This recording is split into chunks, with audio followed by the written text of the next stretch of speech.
We're walking, we're talking, we're walking, we're talking, we're walking and talking and walking and talking and walking and talking. How's it going? Here we are. Welcome to Walkin Talkin with Brian and Aaron. Hey guys, welcome, welcome. Good to have you here, guys. Happy to be here. I'm Brian Cruz. And I'm Aaron Smith. Actor here in Los Angeles, also I guess social influencer, if you will. Stand-in, rehearsal actor, all that. Great to see you guys. Thanks for being on the show. Aaron, how you doing today? You doing good? I'm doing well. Yeah, the weather's great. It's actually finally broke. It was really cloudy this morning, so I was a little nervous, but... Did you go for a hike already today? No, I should have. No. I was gonna say, because you said you do that sometimes. Occasionally, I like to overdo it whenever I get the gumption to just walk, and I don't know, I kind of keep walking. So that's why we're gonna do these long, I mean 45-minute walk. It's not bad, 45 minutes. But we can actually see the neighborhood, you know? Yeah, we can go throughout the studios to see some Warner Brothers. The Warner Tower is like right there. Yeah, Yeah. Well, let's see.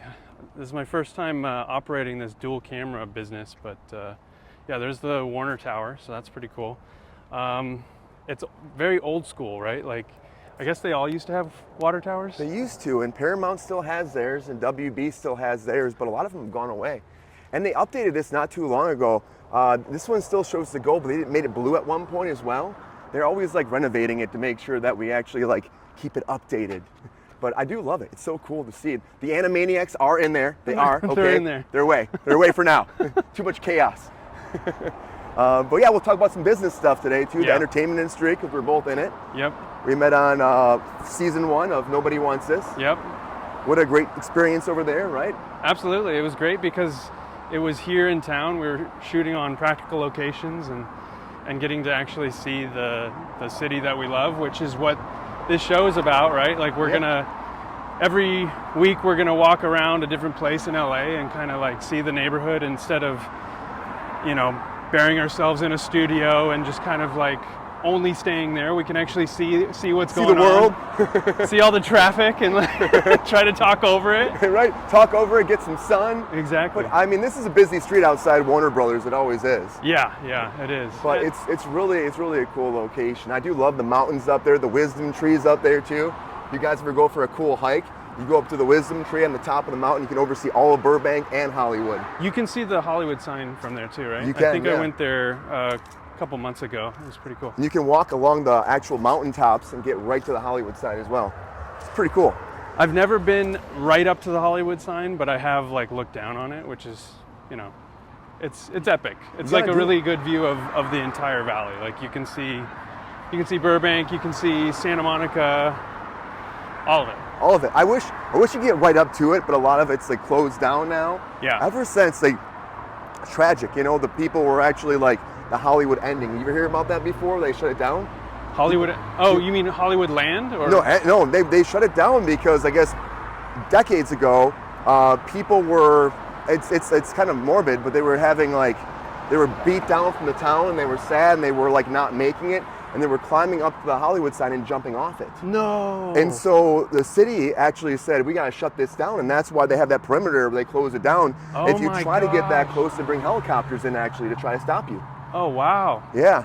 That's crazy. I did hear about like somebody finding a body up there with their dog Dude, a while ago, but that's like a whole like thing we could get into at one point too, right? yeah, I don't know if we want to go that dark. Hollywood like, ghost stories. It's a sunny day, Brian. It's a sunny day. We're getting too deep there, but because the business is a great thing, right? It's a great thing. It is a great thing, and it brings a lot of joy to a lot of people around the world. So it's nice to try to blend some of what we do professionally with some of the, let's say, new media. New media, which is, what we are. you know, this. Uh-oh.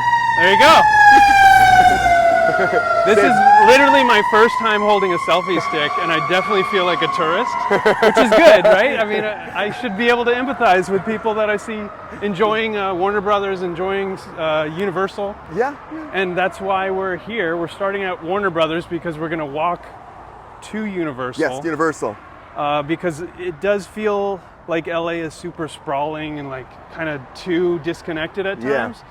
And nobody walks in LA, so Nope. I figure let's prove them wrong. Let's prove them wrong. Let's show you uh, how close they're together, right? Exactly. It's all pretty like on top of each other, and people don't realize that. Yes, it's a broad, vast body of land, but there's like so many little areas, pockets that are close that people work on, and they make these great films you guys love. Right. And we love right. to be a part of them too. Exactly. That's why we moved here, right? I moved here at least. You're pretty close by. You were right. Well, I grew up in Southern California, Ventura, and moved here to be closer to production and be a part of it, which is what, like you said, what everybody used to do. Yeah. I don't know that it's happening as much because there is so much production that's going all around the world and going all around our country, which is, I think, a great thing ultimately if we can sustain it. Yeah, but if we can sustain it in different markets too, because if there's not enough work, then there's not enough work. Yeah. And I think that's more than just a LA problem or a Atlanta problem or a New York problem or what have you. It's a problem as a country here. Can we make this? We can make it. Are we Right? gonna go for it? Yeah. All right, we're going for it, guys. That's what you do in LA. You know what I'm talking about? That count going down. We're gonna make it before it stops. This is kind of a cool area, right? We're walking by the studios. You can see all the stages. Yeah. And this is what is it, smokehouse up here? The smokehouse is up here. Yeah, pretty old school Hollywood diner type. Well, it's like restaurant, steakhouse. Yeah, steakhouse. I've been there once before, but it was like kind of the touristy, like, oh, I got to check this out. Yeah. And I think the prices kept me from coming back because they had one of those dessert trays. I'm like, oh, that's a little bit beyond my. Here we go. They have a good happy hour too, by the way. Oh, really? They have a nice little happy hour and a little patio. It's kind of nice. Well, we'll have to check that out sometime. But I've worked here so many times. You worked at Warner Brothers before? Yeah, a few times. Day playing. I don't think I've done anything really that long at Warner Brothers. A ton of the work I've done has been out on the street and on location. Yeah. Which I really enjoy. But great. There's nothing like working on a studio lot because you have the security and you have just all the benefits of being able to control the production and the set, I do love like the history too. It's like you look at those plaques they have outside the stage. It's like, what else shot here before? And you're going through the list. You're like, oh man, Matlock was here like back in the day. Oh, they had Beverly Hillbillies was back here back in the day. Totally, yeah. It's wild. I love it. The history is fantastic. Absolutely. I used to live right across from CBS Radford. I love that lot. In Studio City. And I think the legend was they had Gilligan's Island was shot there, Yes. and they had like the island still, and it became like smaller and smaller and smaller, and I think it's gone now. They took it out now. There's a big parking garage there now, of course, right? So now it's just an island in someone's kitchen, maybe? I don't know. Somebody moved it maybe someplace. Yeah. It's like the Friends fountain that was over here at WB. It was at Warner Ranch, actually, which was the separate studio lot they tore down. They had that whole Friends fountain there. They moved it over here now. Oh, wow. The main lot, because they tore That's that cool. whole lot apart. I do like it when they move this stuff because they acknowledge at least that it's like part of the history and part of like what's valuable about this place. And, Yeah. And even if you have to uproot it and move it, like It's still you're there, still holding right? It's on better to it. than bulldozing it or letting it all go away. Yeah. But And it's been like do we need to cut through one of these neighborhoods? I don't want to end up. I feel like we end need up to. climbing the mountain. I know we're gonna have to climb the mountain. Should we go back? Maybe. I don't know. I should have looked at the path before we went. I did not look at the path. Well, why don't you pull out your phone and We're about to go up Barham right now. go back. I'm going to Barham right now. That's happening. Let's see here. It almost became an hour walk instead of a 45-minute one. But It's actually kind of fun though. I think we do need to cut down this street up here, actually. Let me get some directions here right now. Well, let me interview you while you're doing that. That way it'll be even harder for you. Go through. So Brian, how did you get into this whole business? How did you start acting? Like, what was your first gig, maybe? What was the first thing you did when you were out here? The first thing I did out here in general, because I can go back. Oh, go back. Go back. So the first actual professional set that I was on was a movie called Tug, a T-U-G. Okay. And I auditioned for it, and I didn't get the part, unfortunately. I need to go one more street up. This is still like a parking lot. Oh isn't yeah, it? that's We have to go like one more street up here. Okay, good. I'm popping it up here. Looks like we can go through up here. See, we're not trying to like Yeah, looks like we can go through. edit this. We're trying to like just have this live. I am rolling, right? Okay, Yeah, good. we have to go up here, so I think we just went a little bit too far. And we can go through on. Keeping you honest, man. I'm trying to see what this street is right here. Well, it's a street that has a name that we do not know yet, but we're gonna find it. But I worked on Tug, and I auditioned for it, and then they were like, hey, you didn't get the part, but would you like to stand in for the main actor? Oh, nice. And I was like, what's the stand-in? You know? And this is a dead end. Let's go one more. Oh gosh. One more. We went way back. We did, but at least we got to see. We got the Warner Brothers. One of the oldest studios, one of the oldest standing stages, right? Yeah. So. I love it. We got to see Warner Brothers a little bit, but I ended up standing in for that whole production. Found out what a stand-in was. They said, hey, I was telling them I was gonna move to Los Angeles, and they go, you'd be a great stand-in out there. You should go be a stand-in out there. And I didn't even realize they paid like pennies, when I was back there. It was more like experience. But I moved here, and then I started doing it. So that's great. And then I was, auditioning and doing all that. It's a path. Well, and as a camera operator, I can tell you how much it changes everything to have a stand-in. Yeah. Because if you are doing any type of production, you can't just start rolling like we did, right? Yeah, you can't just do that. Jump No, you out can't. and start going. It'd be nice if you could. You can't though. No, it doesn't work out that well. You need to make sure you know what you're doing. Otherwise, you end up doing what we did, right? And backtracking. You need to know where you're going and kind of like what the light's going to look like. You need to know how to control it in a way that's going to be cinematic and make it look good, right? Yeah. But in order to do that, you also need the actors to be somewhere else so that they can get ready and go through the works, the costumes, and get all their makeup and hair wardrobe, done, all that. And then they show up.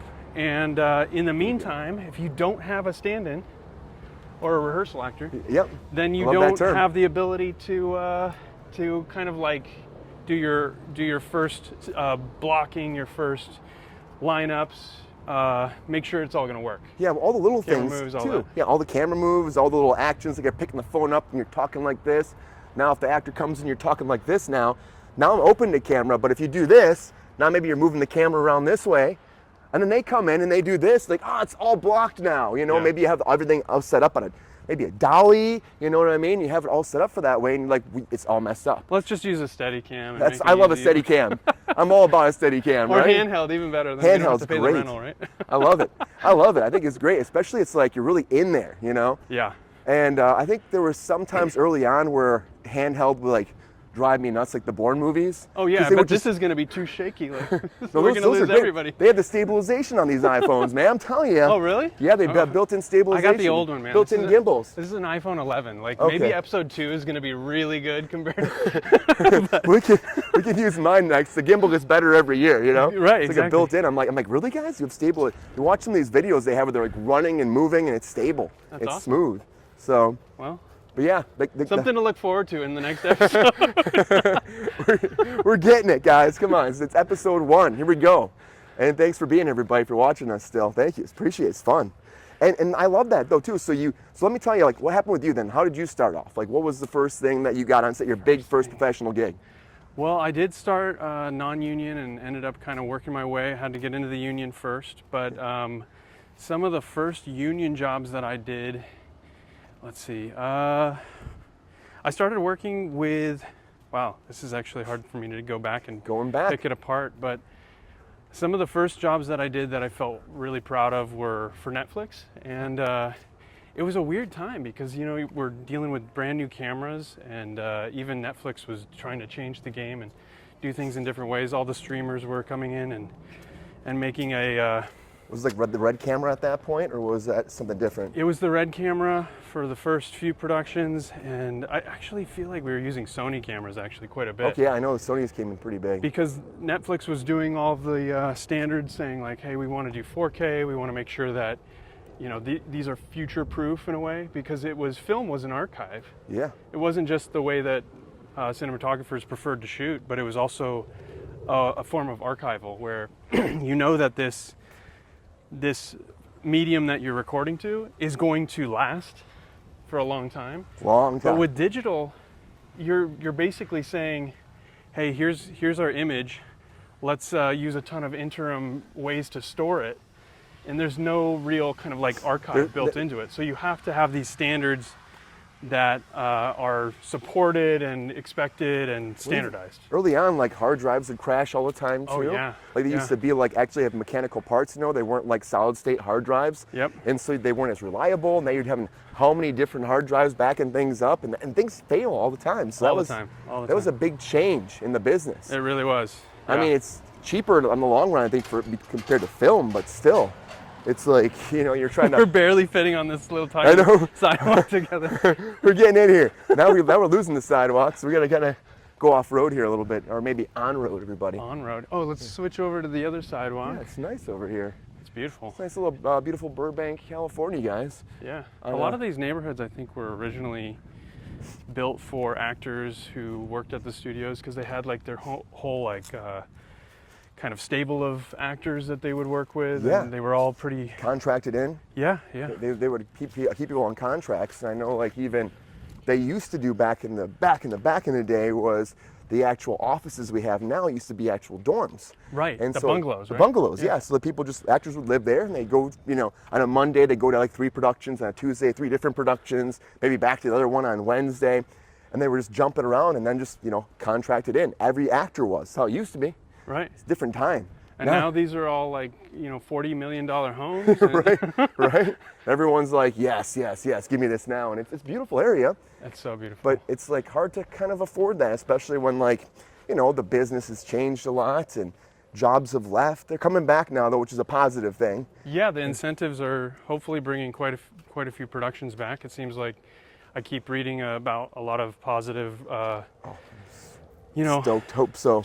downstream news related to those and productions that have committed to shooting here and just in general, I think the vibe, like people feeling better about shooting in California again. There was just a kind of like an arrogance, I think, that pushed a lot of production away, where it was like, hey, we're the place, and nobody can do anything elsewhere. And that got proven wrong pretty quick. I'll prove you wrong. That's what people think when they hear that, though, too. Let me prove you wrong. And I don't blame them. I mean, the infrastructure is a big deal, and I think a lot of that is personnel. But when it comes to assuming like it can't be done elsewhere, people want to see other locations, right? Like, it's not just about having that infrastructure. It's also about saying, guide me. I'm like double checking. Sorry, I'm like, No, good. It's also about saying, like, we do want to incentivize production. We want to make it part of our identity. And I think there are places that are going to do that.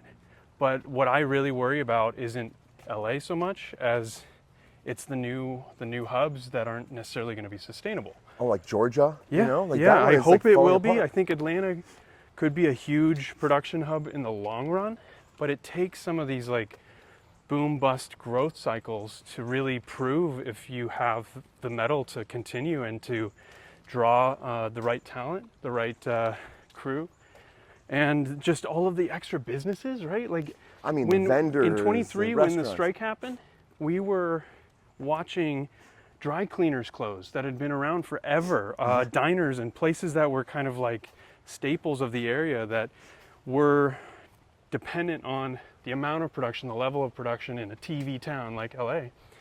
And I think those are the types of things that people take for granted, not in a good way, when things do get shut down for so long.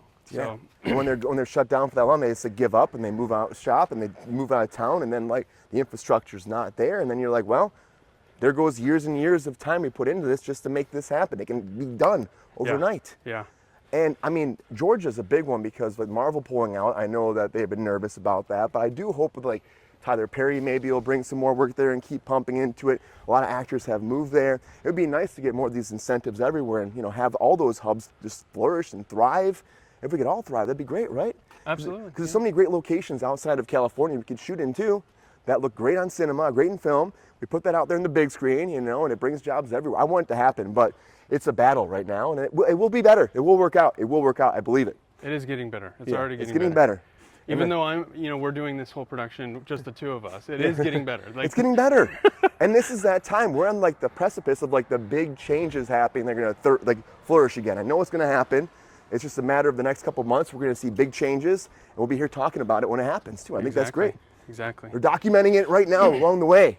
Not every episode's going to be about film and TV, spoiler, but 100%. but we are talking about it right now, and I think it's kind of cool to be able to just be in the middle of it, not really know exactly what's coming, not really know how many opportunities are ahead of us, but that's part of the freelance lifestyle, right? It really is. You have to have confidence in your abilities and your network and your ability to network, but also in the skills that it takes and the respect that we all have for those skills. Whether it's, you know, catering, like literally showing up to random locations every day, setting up a kitchen and making professional food meals for crews from like 3 in the morning. 3 in the morning. Crews from 50 to 1,000 people at times, feeding everybody and doing it on a schedule that's all over the place, that could change at the last second. Those are heroes, man. I don't know how they do it. They really get there and they pick up shop and they move out and they come back so fast. Totally. And they're always happy and energetic and excited. I'm like, you guys are having a great time making this happen. We're excited to have you here too, because we want to eat. Exactly. But no, I mean, there's so many of those jobs that people don't think about too. It's like we were saying, like the catering, the vendors, the wardrobe. There's all these rental houses that have been hurting before too. That are just renting out camera equipment, prop houses. Absolutely. But you know, it's going to be construction. I mean, there's so many downstream and union jobs that are people who have the best skills. They've been training. They might have been learning from their father, grandfather. Yeah. And generation to generation. It's like stuff that isn't going to just be kind of picked up overnight. It's something that you really do have to have respect for and kind of the appreciation for in order to preserve it. I know it's going to all come back though. I have a great feeling about it. I'm being positive, and we have to always be positive. I feel like sometimes people go down that negative rabbit hole, and I'm like, it's not worth it. We just got to keep our minds going. We got to keep that smile on our face, keep pushing for it, and people are fighting for it. So that's a big deal, and that's what, you know, that's what I say. I love talking about that because we've both been in the industry for a long time. So it's like, it's something that's always in our minds because, you know, it's our livelihood and it's like what pushes us, you know? Well, I've been really encouraged and inspired by some of the stories of people like Rob Lowe saying like, no, well, I'm going to shoot in LA or I'm going to shoot in America. Like some of the people who do have the clout to kind of put their foot down and say, this is important to me, and I'm not going to just, you know, pull the tent spokes up or stakes up or whatever and move to a new place every single month or year or whatever. There's a reason why people are here, and there's a reason why people want to stay in a TV town or what have you, because it's about raising a family, it's about having a future and actually caring about the future of all of the people involved. Yeah. Not just one person at the top or any of the personnel who are able to make the big decisions. You know, it's about the family or the entire downstream industry that it's connected to any production, any given one. So. And there is such a downstream here, as you're saying too. You're talking about the generation of families that have been working this business, that have made a living, that are trained, that have been in it. And that's what really why I want it to thrive a lot of times too, because I'm like, there is so much infrastructure here for it, and we've built that around that. And of course, yes, we can do it other places, but like this is still like the golden town of cinema. And there's so many beautiful locations, as we're gonna see as we're doing these walking and talking, you know. We're gonna see these beautiful locations, and like we're saying before, it's not only be about Hollywood, but I mean it's gonna be about the town itself and the people that live here, and just normal people that live here are having a great time and enjoying the scenery too. And I know a lot of people don't see LA for what it is. Sometimes you have the idea of like, oh, it's dirty town sometimes, or you see stuff, but it's like it's a very beautiful place, and there's so many great locations. That's why I love it here. And it's so big, but it's also so small, you know? Yeah. There's a lot of really tight-knit communities that are in LA and all around it that are just kind of multi-generational and looking for their own way to kind of sustain a community, whether it's in the industry itself or in emerging industries as well. Like, for example, just the live, the game shows, news, all of the everything that's downstream or expands from the feature and the main event of it all. Looks like we can go. Are we lost? No, looks like we can go this way, and we can go down. Let's go again. So right here. So it looks like we can go down here, and make our way We around. got you in the reflection there too. Uh-oh. So it looks like No, we it's can, good. so we can go down here and come around. Okay. So let's do that. All right. All right. Hold on. Let me see if I can. I know. I'm like trying Is to this make useful sure. if I go this way? That's kind of cool, right? It's Two shot for a little This bit. is really awesome how it can do that. It's funny because we were walking earlier, and I'm like, it probably looks from like someone walking by, like you're just filming me. Right. Right. Like, what's this guy doing? What are they doing right now? And it's a great technology. But yeah, I do love this town. I think we need to be more excited about it too. I just love it. It's been this great thing. And the thing is, like, think about the generations here too. I got so many people that have worked on so many different productions through the years. And I love hearing the stories too. Right. I love hearing all the stories. Well, back in the day it was like this and we did that and we're still working here. It's a blast. And It's important too, because if you don't know that stuff, like, you just kind of assume what you see through the lens is what you get. And there's so much behind the scenes that support it and that need to continue to support it. So. Yeah. And that was like a big deal, like, for me too.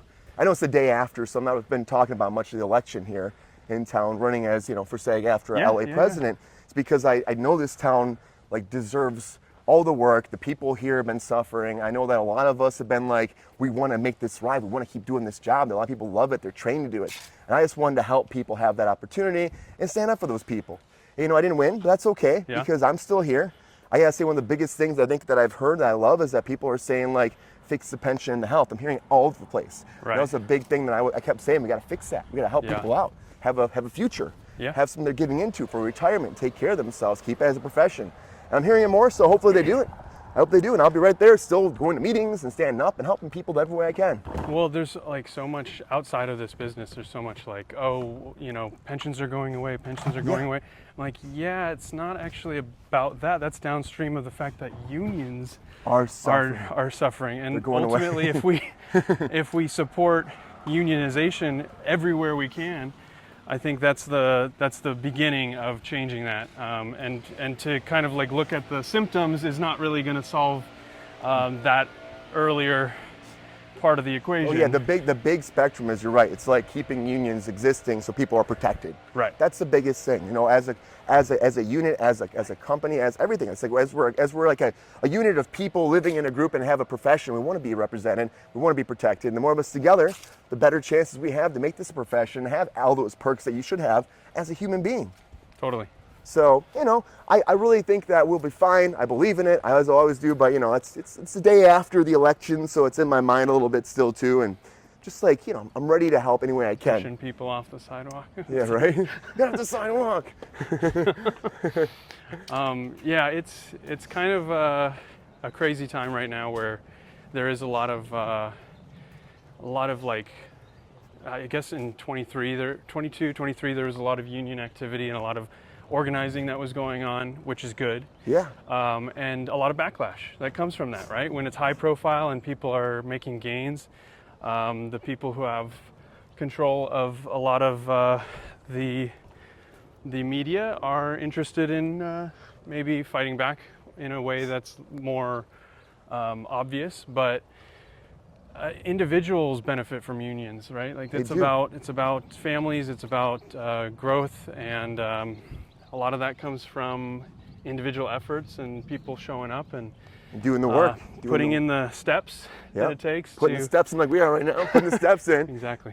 Yeah, and I just, that's the thing. It's like, it is about the community. That's what it comes down to. Community, Right. livelihood, family, all of that. And I love a union. I'm always going to be supporting unions, and I will always support mine. Like you support yours as well. That's what we do. You got to vote. You got to show up, and Yep.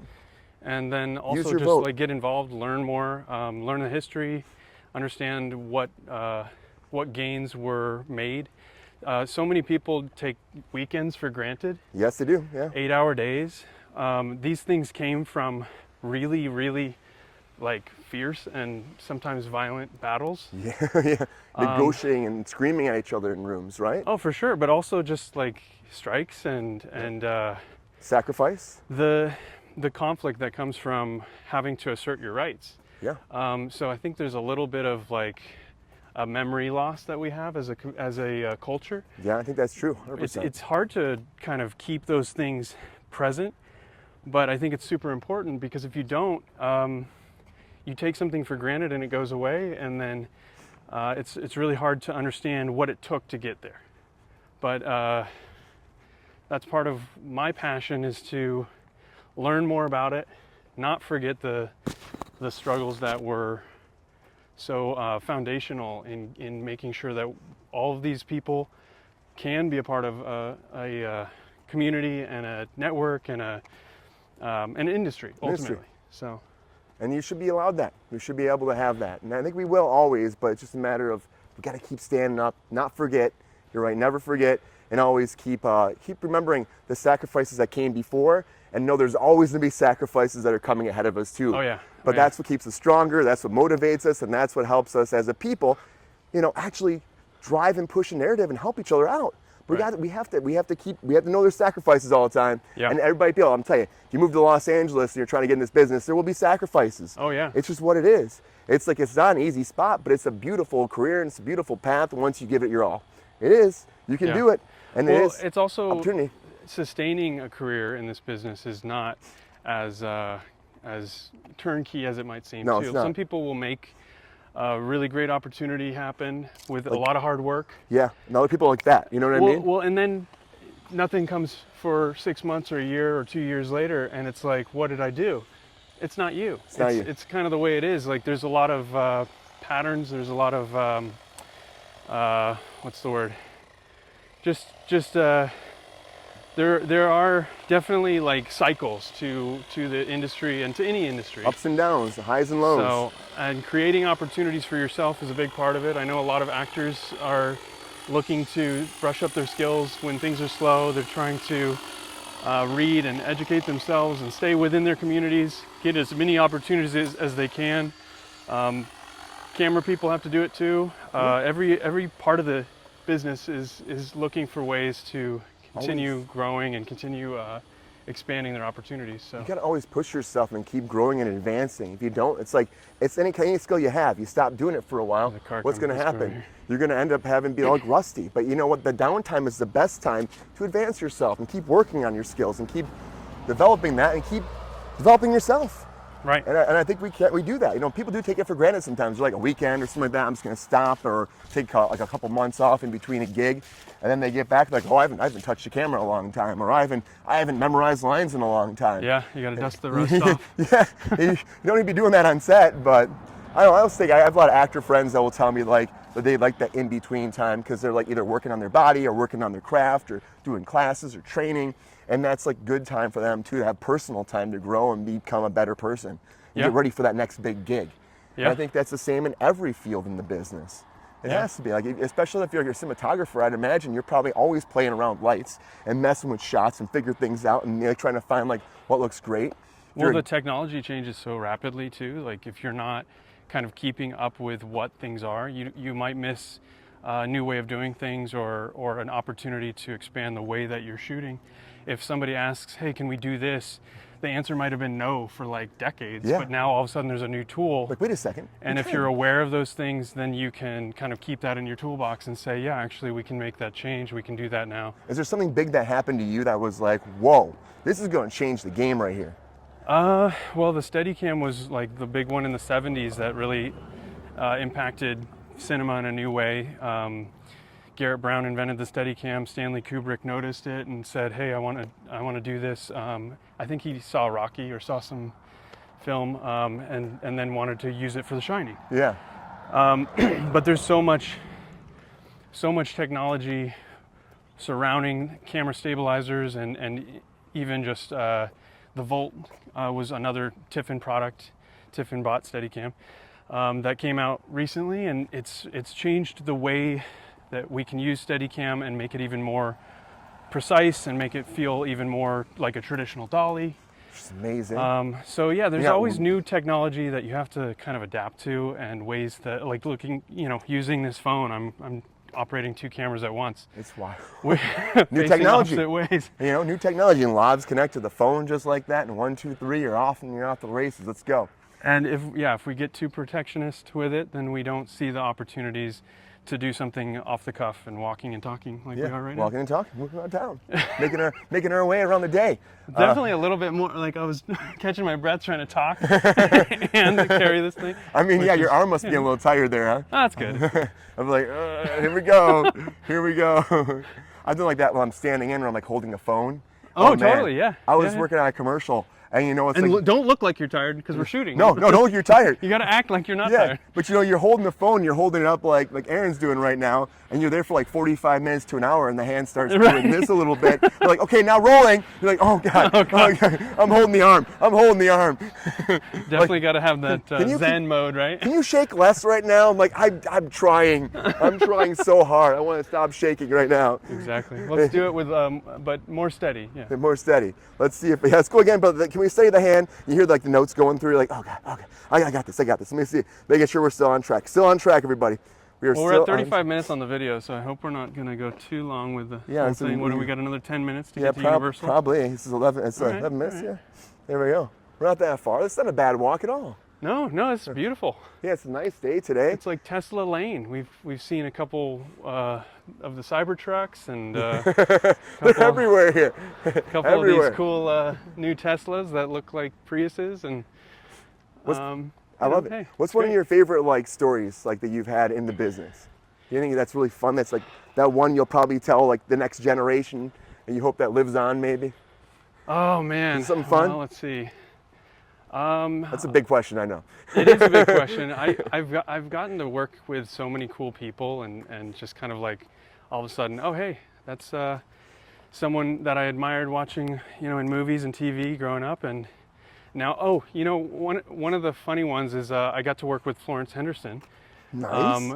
Watching Brady Bunch growing up, it was really kind of a surreal thing to work with her, and just like realizing like the veil comes down and these are people and they're working hard and they're making it happen, and I think there's a little bit of like a distance that we give to top line actors and the people who are running everything, but we're all people. Like we're all doing this because we care about storytelling and connecting to an audience and saying something that's really not just like always profound and groundbreaking and needing like a close up or a push in or whatever, but just people, like actually kind of connecting to people and relationships and what it is about people that we can connect to, even if they're super different from us. Yeah. So it was, I don't know, there's been so many moments like that. I got to work with Jamie Lee Curtis, and She's that amazing, was kind of right? wild. I was just like, she was just so warm and immediately like welcoming. I was a day player when I showed up, and all of a sudden I ended up working on most of the production with her, but she made me feel comfortable right away, and I'm like, oh, that's great. Like it changed the way that I connected to the whole set. So energy. it's like an endless list of things, but you put me on the spot. I guess it's mostly people, but there's also locations too, where I'm like, how am I here right now? Yeah. Like, oh my gosh. This is my office today? Yeah, I got to be on like a helipad on top of a building downtown LA, in one of the first jobs I did. Oh, man. And you're there, all of a sudden you're kind of like, if you're not present and you don't kind of take that moment to take it appreciate it flies by, and you might remember it later, but it is really important to kind of be present as much as you can, I think. Do you take a lot of photos at those spots or not? I always As a don't. camera guy, I don't. I was gonna say, I always forget to, or I just don't, or I'm like too busy working on stuff too. But you think that we would, Well, there's definitely like, there's a still photographer on set that is there to do that, and they have the ability to do it better than I could, and I don't want to step on their toes. There's regulations too, some of that stuff you Exactly. can't take photos. But I think one of the best parts about like actually connecting, being present, we often will eat lunch together, and you'll see somebody who's number one on the call sheet sitting next to a grip, and the reason why we can connect like that is because we are all working on the same thing together. Yeah. It doesn't really matter what the level you are in the production. That's Anthony Hopkins, by the way. Everybody's got to eat. Anthony right? Hopkins does that in Westworld all the Yeah. time. He would come sit with the crew and sit with different people and talk to them. That's great. It was awesome. I was like, what? Hello, Tony. It's weird. You know what I mean? Hello, I'm Tony. I'm like, whoa, okay, Tony. We just become best friends. But that's what it shows you, that there's humans. People are just people. And I just do love it. And like, there's a lot of times too, I always say that even if I don't take pictures, when I go back and watch the projects, the TV shows, the movies, I know what we were doing that day. And I remember that day and the weird stuff maybe that happened on that day or the fun stuff, you know? Yeah. It's like a genie in a bottle. It's like captured there forever. It's fun. Yeah. It is fun. And it's fun, but it's also like all of these people who are professionals and have trained to do what they're doing, they put a lot of energy into it before that day and before the shoot day shows up, so that when we get there, like we're gonna do something we can be proud of. We're not gonna, half-ass it. We're showing up because we're union members and we actually have a lot invested in these jobs, right? Like, it's a big part of, I think, what gives me confidence and just like the courage to do really difficult things at times, really hard things. Occasionally you're asked to do something where you're just like, is that possible? How can I do that? How can I feasibly make this happen? But I think actors are asked to do that all the time too, and it is about like having that community of professionals. I think that gives you the confidence. Like, if there's a problem, we have the people who can solve it. Yeah. And to consult your team and to actually look for a safe and productive way to do it. I think no matter where you are, if you're working on a union set, you're going to be working with people who can make that happen and can solve that problem.